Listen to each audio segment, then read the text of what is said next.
देखिए पहला क्वेश्चन हमने कल सॉल्व किया था, तो आज क्या करेंगे, दूसरा क्वेश्चन सॉल्व करेंगे। फिर क्वेश्चन का लाओ नहीं लाओ कि यार, चलो देखो दूसरा क्वेश्चन देखो, एल एम आर नहीं यार, हाँ एल एम पी है, एल एम पी और दूसरा है त्रिभुज, ये वाला नहीं आ रहा था ना कि, और त्रिभुज डी ई एफ, और कौन सा था तीसरा वाला,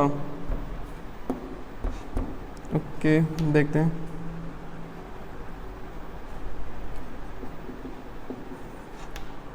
और तीसरा वाला तो आसान लग रहा है जी, सबसे हो जाएगा। चौथा वाला, हाँ चौथा वाला बताते हैं, ये है, और एक और त्रिभुज दिया है, इसका नाम क्या है, पी क्यू आर, इसका नाम है डी ई एफ, यह है 80 डिग्री,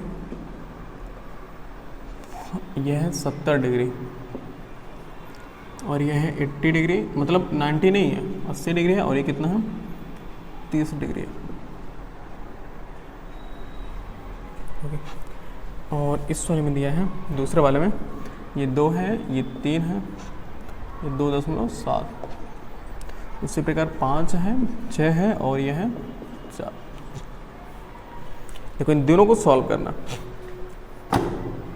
हमें देखना है दोनों क्वेश्चन को समरूप करना है कि नहीं करना, समरूप है कि नहीं है। तो देखो पहले हम लिखेंगे ना कि किन दो त्रिभुज में हम काम करेंगे, यानी लिखेंगे त्रिभुज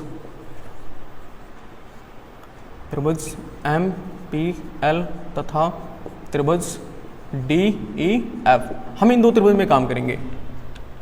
तो यहां से मुझे बताओ दो किसके अनुपात किससे कट जाएगा, 2 4 से भी कट जाएगा, 2 6 से भी कट जाएगा, लेकिन अगर 2 6 से काट दिए तो 3 को किससे काटोगे, इसी वजह से 2 को 4 से काटो, 3 को 6 से काटो, और लेकिन 2.7 तो नहीं कटने वाला, तो हम क्या करें भाई, समरूप नहीं होगा। देखते हैं, तो MP बट्टा, देखो MP बट्टा क्या करोगे, MP बट्टा DE करोगे ना, MP बट्टा DE बराबर, देखो MP कितना 2 और बट्टा DE कितना है 4, कट करके कितना आ गया 1/2 आ गया। LP बट्टा क्या, LP बट्टा DF करोगे ना, LP बट्टा DF बराबर कितना होगा 3/6, यानी कटने के बाद कितना हो गया 1/2 हो गया। उसी प्रकार क्या LM बट्टा EF, तो करोगे ये कितना हो गया 2.7/5, क्या ये 1/2 के बराबर है, नॉट इक्वल टू 1/2, 1/2 के बराबर नहीं है। तो लिखोगे चूंकि MP बट्टा DE इक्वल टू CD, हाँ इक्वल टू LP बट्टा DF, but not equal to LM बट्टा EF।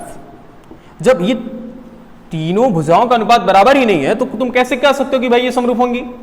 अतः लिखेंगे, अतः त्रिभुज LMP कामा त्रिभुज DEF की समरूप नहीं है, भाई सब जब तीनों भुजाओं का अनुपात बराबर ही नहीं हुआ तो समरूप कैसे कहेंगे, हम कहेंगे ये दोनों क्या होंगे, ये दोनों त्रिभुज समरूप है या नहीं है। समझ पा रहे हो ना इस क्वेश्चन को। ओके, समझते हैं आगे वाले को। देखो इसमें भी देखो, एक बात बताओ, पहले ओरली चेक कर लेते हैं। क्या ये बताओ, ये 80 अंश है, ये भी 80 अंश है, ये 70 अंश है, ये 30 अंश है, कैसे होगा, नहीं होगा, मन तो यही करेगा।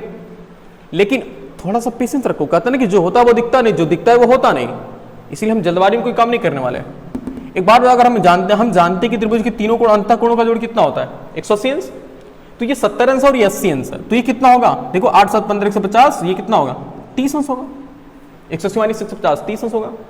ये देखो 80 अंश 30 अंश, तो 8 3 11 110 और 70 कितना होगा 180। भाई साहब देखो दोनों तीनों के तीनों कोण बराबर हो गए, बस हमने क्रम बदलना है। तो इसी वजह से कहते हैं ना कि डायरेक्टली किसी क्वेश्चन को देख करके डिसाइड मत कर लो कि वो क्वेश्चन छोटा है फिर बड़ा है या फिर नहीं है, गलत है। एक्चुअली में समरूप है। अब लिखेंगे, देखो त्रिभुज देख लो 80 80 70 70 30 30 हो गया। लिखेंगे त्रिभुज DEF तथा त्रिभुज पी क्यू आर में, इन दोनों त्रिभुज में देखते हैं। तो कोण ई बराबर किसके है? कोण ई बराबर, देखो कोण ई बराबर कोण क्यू क्या है, और दोनों किसके बराबर है? 80 अंश के। और कोण एफ बराबर किसके, देखो कोण एफ बराबर 30, तो कोण आर बराबर भी कितना आ गया? 30 आ गया। और कोण डी बराबर किसके, देखो कोण पी के, दोनों किसके बराबर हो गए? 70 के बराबर है, देख लो बिल्कुल। कोण डी बराबर कोण पी, दोनों किसके बराबर है? 70 अंश के बराबर है। अतः कौन सा प्रमेय काम करेगा, कौन सा नियम काम करेगा? अतः एंगल एंगल एंगल समरूपता से, भाई तीनों एंगल पता तो तीनों लिख लो, दो तुम चाहो दो ही लिख सकते हो, कोई दिक्कत नहीं है।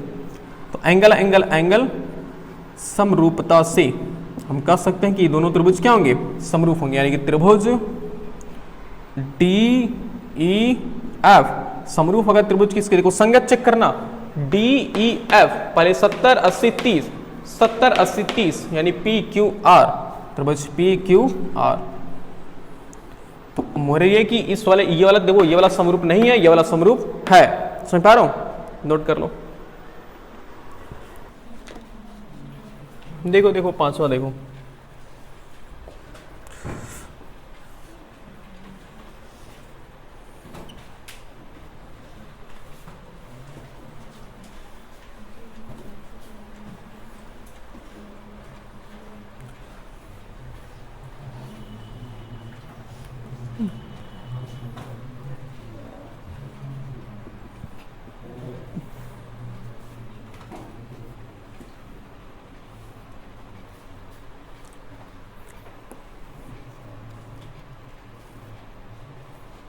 देखो पहले दूसरे त्रिभुज का नाम क्या है?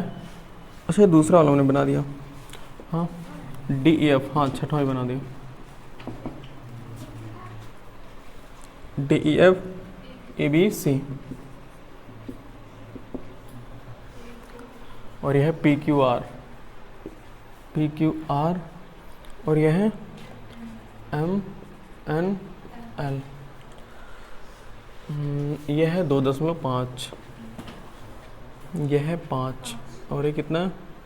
80 70 70, ओके।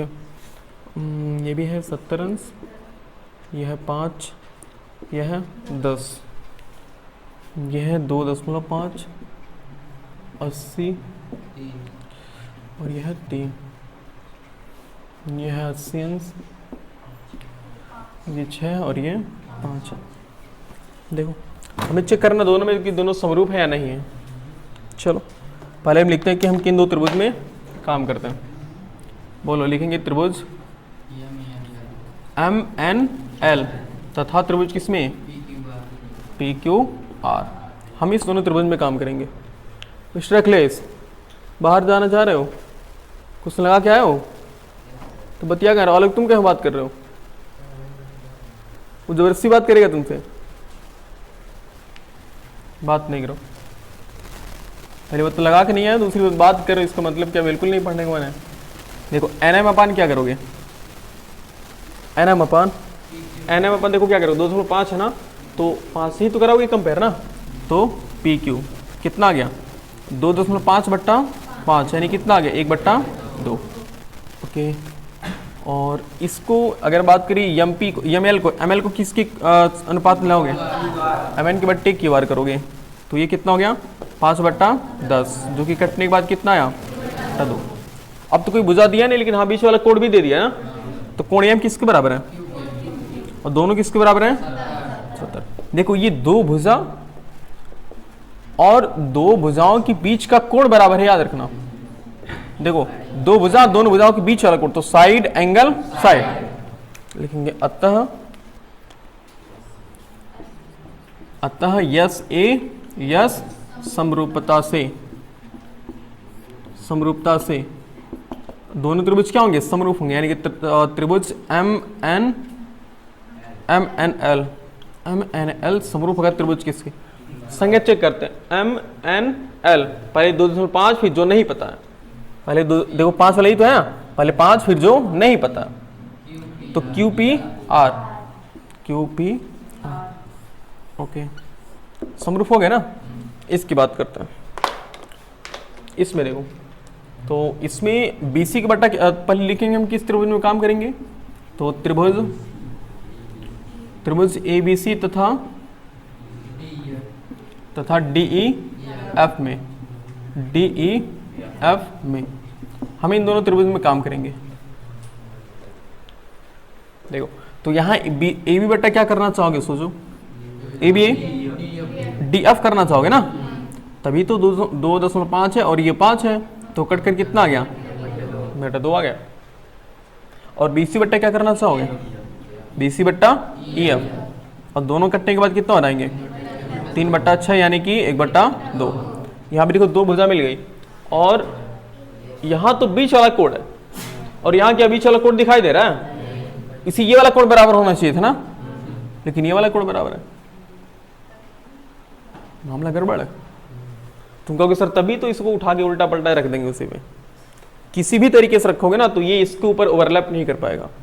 अगर ये 80 के, सोचो अगर 80 के जगह पर 80 आ रहा है, उठाकर किसी भी तरीके से रखोगे, ऐसे है, ऐसे उठाकर ऐसे, देखो यहाँ 80 है, 80 यहाँ देखो यहाँ पर 80 है, 80 को उठाओगे, यहाँ 2.5 है, 80 2.5 उठा के रखोगे ऐसे, देखो 80 आ गया, 2.5 यहाँ पर है, सही है, लेकिन ये वाला कहाँ गया, ये तो हमें पता ही नहीं था, ये तो 6 है, समझ पा रहे हो। तो यहाँ बीच वाला कोण बराबर नहीं है ना, तो लिखेंगे चूंकि कोण B नॉट इक्वल टू, कोण B बराबर नहीं किसके, कोण F के। बोलो आखिर कोण B वाला कोण F के ही इक्वल होना चाहिए था, यहाँ कोण A और कोण F से कोई संबंध नहीं है,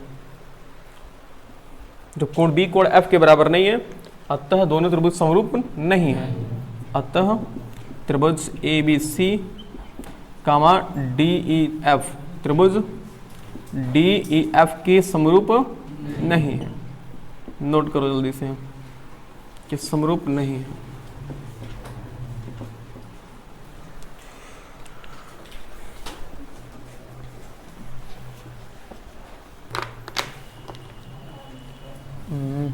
हाँ बोलो क्वेश्चन, बोलो तो क्या, बोलो क्वेश्चन। निम्न आकृति त्रिभुज ODC और BOC और कोण CDO बराबर 70 है, कोण DOC DCO AB, याद कीजिए चित्र कैसे बना हुआ है, ABCDO, देखो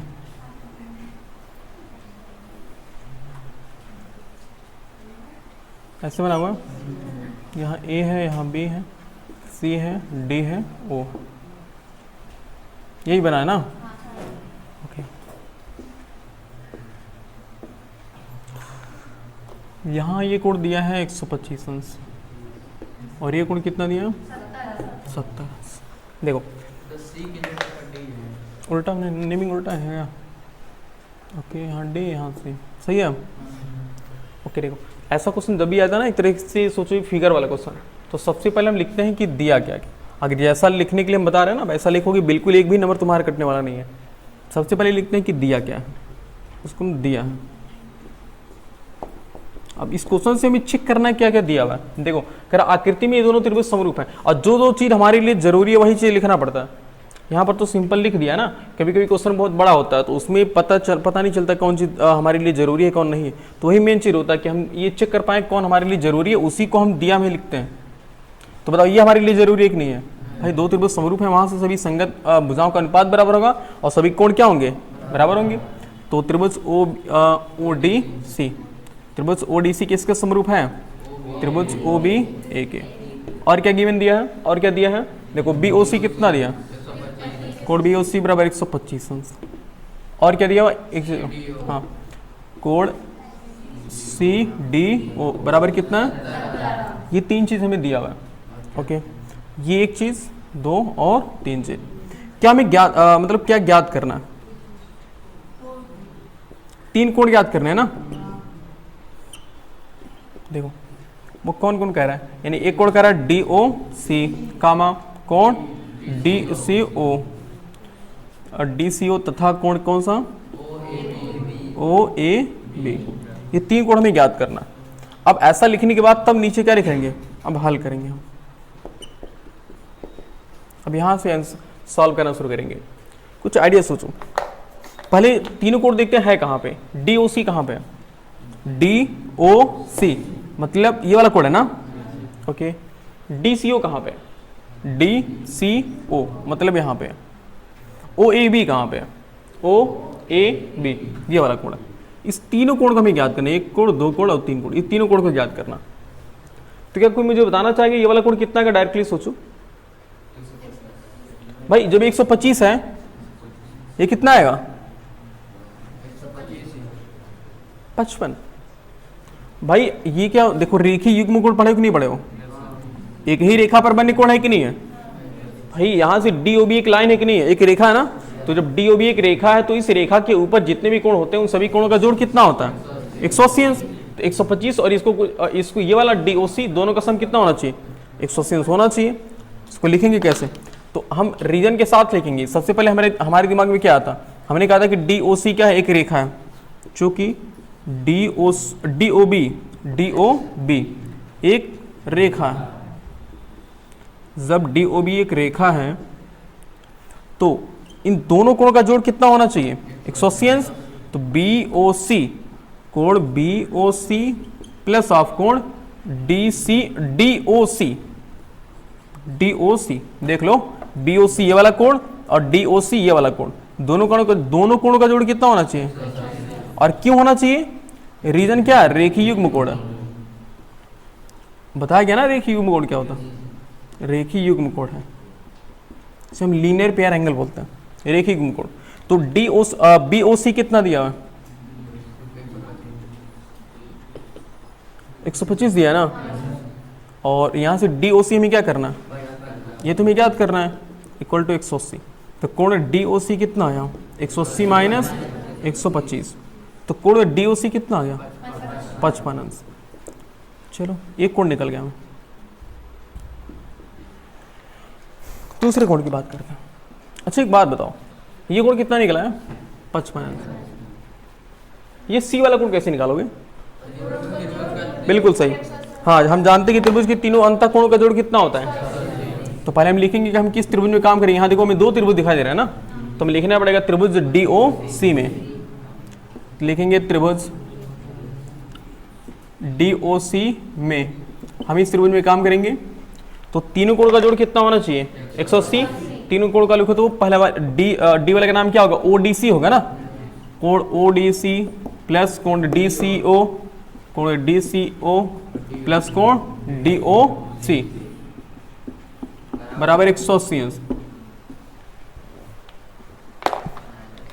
और रीजन में क्या लिखोगे?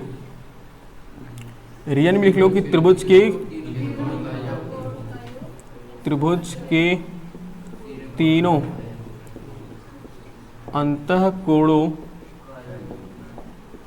कोणों का योग कितना होता है? 180 बराबर 180 अंश। इस रीजन से ओके। तो ODC कितना है बताओ? ODC 70। DCO कितना है? DCO नहीं, ये तो हमें निकालना है। कोण DCO प्लस DOC कितना? 55 अंश बराबर 180। तो कोण DCO प्लस 70 50 कितना? 125 बराबर 180। तो कोण DCO कितना आ गया? 180 माइनस 125 यानी कि 55 अंश। ओके चलो दो कोण निकल गए। बाकी तीसरा वाला तो इस त्रिभुज से बिल्कुल अलग है ना। अच्छा एक चीज हमें दिया है और दिया, देखो हमें तो ये समरूप भी तो दिया है, जो से दिया ना उसी पर फोकस करना चाहिए। आगे देखो ये 125 और 70 नहीं दिया होता तो क्या हम निकाल पाते? दोनों कोण नहीं निकाल पाते। तो दिया ही जो गिवन है उसी की सहायता से हम सोचेंगे आगे। अब ये चीज और भी दिया, इसका मतलब फालतू तो दिया नहीं, वो कुछ काम ही है इसका। अब एक बार बताओ, हम जानते हैं कि जब दो त्रिभुज समरूप होते हैं तो उसके सभी संगत कोण क्या होते हैं? बराबर। तो क्या देखो इसके संगत यार है, इसका नाम क्या है? ODC। देखो तो ODC मतलब D बीच वाला। तो क्या OBA ये तो इस वाले कोण के बराबर है। तो कैसे निकलेगा? थोड़ा और सोचो। एक बात बताओ, हमें पता है ये 55 है तो B कितना होगा? कैसे? शीर्षाभिमुख कोण। और ये ODC बराबर है OBA के बराबर है ना, तो ODC OBA मतलब ये वाला कितना हो जाएगा 70। तो ये कैसे निकालोगे भाई, इन दोनों को जोड़ करके इसमें घटा दोगे, निकल आएगा ना, मिल गया आइडिया। उसके बाद तो अब लिखेंगे कैसे, पहले लिखेंगे देखो कोण, पहले इसको शीर्षाभिमुख से बराबर करो पहले, तो DOC कोण DOC बराबर है कोण किसके, AOB के। हालांकि देखो हमें इसकी जरूरत नहीं है, लेकिन फिर भी मजबूरी है, निकालना पड़ेगा हमें। एक मिनट रुको, बिना हम इस बिना लगाए लगा सकते हैं जी, रुक जाओ एक मिनट, ये शीर्षाभिमुख लगाओगे ना, रुक जाओ। आखिर हमें ये वाला भी कोण तो पता है, DCO कितना है बोलो 55। और देखो DCO के संगत कौन आ रहा है, देखो DCO, जैसे इसमें नाम पढ़ रहे हो वैसे इसमें भी नाम पढ़ना पड़ेगा, DCO तो BAO यही तो एंगल, यही कोण है ना भाई, चाहे OAB का हो चाहे BAO का, बात तो इसी एंगल की होगी ना, तो BAO ये तो निकल के डायरेक्टली 55 आएगा ना, बोलो। हाँ बिल्कुल आएगा, लेकिन वो भाई वही बात है कि तुम्हारा घर यहीं पर है, तो क्या जरूरत हो इतना घूम करके कैसे आओगे, डायरेक्ट पहुंच जाओगे ना। तो क्यों इतना हम बड़ा लगाएं कि इसको हम इसको बराबर करेंगे इस शीर्षाभिमुख से, फिर समरूप से इसको बराबर करेंगे, फिर त्रिभुज के तीनों अंतः कोणों का जोड़ लगाएंगे, एक पन्ना लग जाएगा लगभग। तो सिंपल है भाई कि जब समरूप दिया, समरूप से डायरेक्टली निकाल पाएंगे, तो क्यों आखिर हम उतना बड़ा झमेला पालें। लेकिन देखो चूंकि त्रिभुज दिया है ना एक चीज, तो चूंकि त्रिभुज जो समरूप लिखा है ODC समरूप है किसकी, त्रिभुज OBA के, ये दोनों त्रिभुज समरूप हैं। और यहां नीचे उसका रीजन लिखो, चूंकि समरूप त्रिभुज के क्या बराबर होते हैं, समरूप त्रिभुज के संगत कोण क्या होते हैं, समरूप त्रिभुज के संगत कोण आपस में बराबर होते हैं, आपस में बराबर होते हैं। ओके तो यहां से देखो कौन किसके बराबर था, संगत OCD के ना, देखो नहीं DCO पहले D फिर C फिर O, तो यहां भी पहले B फिर A फिर O, तो कोण DCO देखो DCO बराबर है कोण किसकी, BAO। अब DCO किसके बराबर है, देखो DCO किसके बराबर है 55 अंश की, ये 55 अंश बराबर कोण BAO। अतः कोण BAO कितना निकल गया, सभी कोण निकल गए, बोलो देख लो सभी कोण निकले। पहला कोण कहाँ है, पहला वाला कोण यहाँ पे है, ये वाला, दूसरा वाला कोण यहाँ पे, अच्छा तीनों कोण 55 अंश के निकले ना, देखो तीनों कोण 55 अंश के निकले, नोट कर लो। ऐसे क्वेश्चन आएंगे, और ऐसा अगर लिखते हो तो बिल्कुल तुम्हारे एक भी नंबर कटने वाला नहीं है, समझ पा रहे हो। अगर 5 नंबर का है तो 5 नंबर पूरा मिलेगा यार, फिर जरूरत क्या है सबका निकालने की, जब कहा ही नहीं है। तुम समरूप से ही सबका निकाल दोगे, शीर्षाभिमुख से लगाओगे तो 55 आएगा, फिर तब वो कितना आएगा, बी वाला 70 आएगा।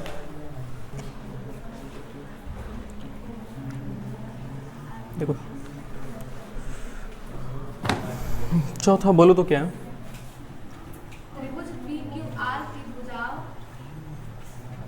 त्रिभुज PQR की भुजाओं के भुजाओं की PR और QR पर क्रमशः बिंदु यस और B T ओके यस और T इस प्रकार स्थित है कि और T बराबर RTS दर्शाइए कि RPQ देखो RPQ RTS सही है, कोई त्रिभुज नहीं दिया ना। देखो इसका मतलब कि हमें अपने मन से त्रिभुज को बनाना पड़ेगा इसमें। देखो सबसे पहले क्या लिखो कि दिया क्या है, पहले एक चित्र से ना चित्र बना ही लेते फिर दिया है और अच्छे से समझ आएगा कि क्या क्या दिया। कह रहा त्रिभुज PQR है, तो पहले PQR एक त्रिभुज बनाओ भाई, ये कहीं पर लिख लो, इसको मान लो P है, ये Q है और ये R। कह रहे कि भुजाओं PR तथा QR, देखो भुजाओं PR तथा QR पर क्रमशः, मतलब PR पर कौन है, PR पर यस बिंदु है और QR पर कौन है, T है। T बिंदु इस प्रकार स्थित है कि यहाँ पर कौन है बिंदु, इस पर कौन है जी, पी आर पर कौन है, यस, और क्यू आर पर कौन है, टी, इस पर टी। इस प्रकार स्थित है कि कोण P बराबर है कोण किसके, आर टी यस। देखो आर टी यस, तो इसको मिलाना पड़ेगा ना, आर टी यस मतलब ये वाला कोण दिया। बस दो चीज, बस यही दिया है। और कह रहा है सिद्ध करिए, अच्छा दर्शाइए मतलब समझ रहे हो ना कि सिद्ध करना होता है। दर्शाइए, दिखाइए, प्रदर्शित करिए, इन सबका मतलब होता है सिद्ध करना। तो क्या सिद्ध करना है, सिद्ध करना है त्रिभुज आर पी क्यू। देखो are P Q, R T yes मतलब ये छोटा वाला त्रिभुज बड़े वाले त्रिभुज की क्या है, समरूप है, हमें सिद्ध करना है। और समरूप के लिए हमारे पास कितने नियम होते हैं, कुल 4 नियम है, जिसमें से मेनली कितने हैं, मुख्यतः 3 ही है। हमें उन्हीं तीनों की हेल्प से, सहायता से इनको हल करना।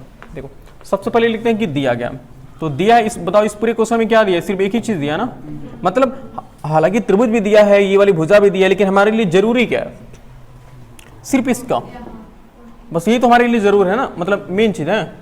तो कोण बी बराबर कोण पी बराबर कोण किसके हैं, आर टी एस, ये दिख रहा है इसमें। देखो कोण पी बराबर कोण आर टी एस, हमें दोनों त्रिभुज को समरूप करना। सिद्ध क्या करना, सिद्ध करना, क्या सिद्ध करना है, अरे बोलो तो इसे यही समरूप करना है ना। तो त्रिभुज आर पी क्यू समरूप है त्रिभुज किसके, आर टी एस, दोनों त्रिभुज समरूप है, ये हमें सिद्ध करना है। उसके बाद तो उपपत्ति लिखेंगे ना, उपपत्ति देखो कैसे, कोई आइडिया है किसी के पास, हमें इस छोटे वाले त्रिभुज को इस बड़े वाले त्रिभुज को समरूप करना। देखो भी बिल्कुल आइडिया एकदम सेम देखो दिख रहा है, थोड़ा सा कंफ्यूज हो, बताओ ये एक त्रिभुज है और बड़ा वाला त्रिभुज है ना, एक काम करो ना, दोनों को अलग कर लो, हमने छोटे वाले यहीं रहने दो, बड़े वाले को अलग कर लो, तो बड़ा वाला ये पूरा बचेगा ना, ये इसका नाम क्या है बोलो, यहाँ पर आर और ये पी और ये क्यू, छोटा वाला भी यहीं बगल में कर लो। देखो ये है त्रिभुज, ये छोटा वाला त्रिभुज, इसका नाम क्या है, आर एस टी, मतलब ये है ग्रीन, इसको कर लेते हैं, और यह है ब्लैक का है, ये क्या कौन कोण दिया है बराबर, कोण आर पी मतलब कोण पी, यानी ये वाला कोण किसके बराबर है, कोण टी के, इसके बराबर है ना। चलो एक कोण तो बराबर है, और भाई साहब ये वाला कोण देखो उभयनिष्ठ है, कोण आर इसमें भी देखो, कोण आर इसमें भी है, छोटे वाले में भी आ रहा है और बड़े वाले में भी क्या हो रहा है, यही तो आ रहा है ना, तो दोनों कोण क्या होंगे, बराबर। जब दोनों कोण उभयनिष्ठ है, दोनों कोण क्या होंगे, आपस में बराबर होंगे ना, बस। और हमें 2 कोण चाहिए, याद करो समरूपता का नियम क्या होता है, एंगल भी होता है ना, तो वहां से एंगल समरूपता से हम दोनों त्रिभुज को क्या कर लेंगे, समरूप कर लेंगे। सोच पा रहे हो ना। तो अब हम लिखेंगे किस त्रिभुज में काम करेंगे, लिखेंगे त्रिभुज आर टी एस तथा किसमें, तथा त्रिभुज आर क्यू पी में, हम इस दोनों त्रिभुज में काम करना है। तो यहां से पहली बात एक चीज तो दिया है, कोण आर टी एस, कोण आर टी एस बराबर है कोण किसके, आर टी एस कोण किसके बराबर है, कोण पी के ना, डायरेक्टली कोण पी लिख लो। और ये दिया हुआ है, बोलिए ये वाला हमने अपने मन से नहीं लिखा ना, ये वाला तो दिया था, दिया ओके। और कोण आर बराबर है कोण आर के, क्यों, उभयनिष्ठ भुजा, उभयनिष्ठ भुजा कोण है, उभयनिष्ठ कोण है ना जी, कोण आर तो उभयनिष्ठ कोण है। बस समरूपता के लिए 2 ही एंगल काफी होता ना, अतः एंगल समरूपता से, एंगल समरूपता से दोनों त्रिभुज क्या होंगे, समरूप होंगे। यानी त्रिभुज, अब जो हमसे कह रहा था वही कर लो, आर पी क्यू, देखो त्रिभुज आर पी क्यू, देखते हैं कि इसके समरूप आर पी क्यू, इसको मत ध्यान दो, इसको ध्यान दो, आर पी क्यू यहां देखते हैं, आर पी क्यू, पहले कोण आर वाला फिर जो कोण पता है, तो पहले कोण आर वाला जो कोण पता है, तो आर टी एस, कोण आर टी एस, और देखो वही कह रहा था प्रूफ करने के लिए, सिद्ध हो गया, प्रूव्ड है। नोट करो, बस छोटा ऐसा था, नोट कर लो।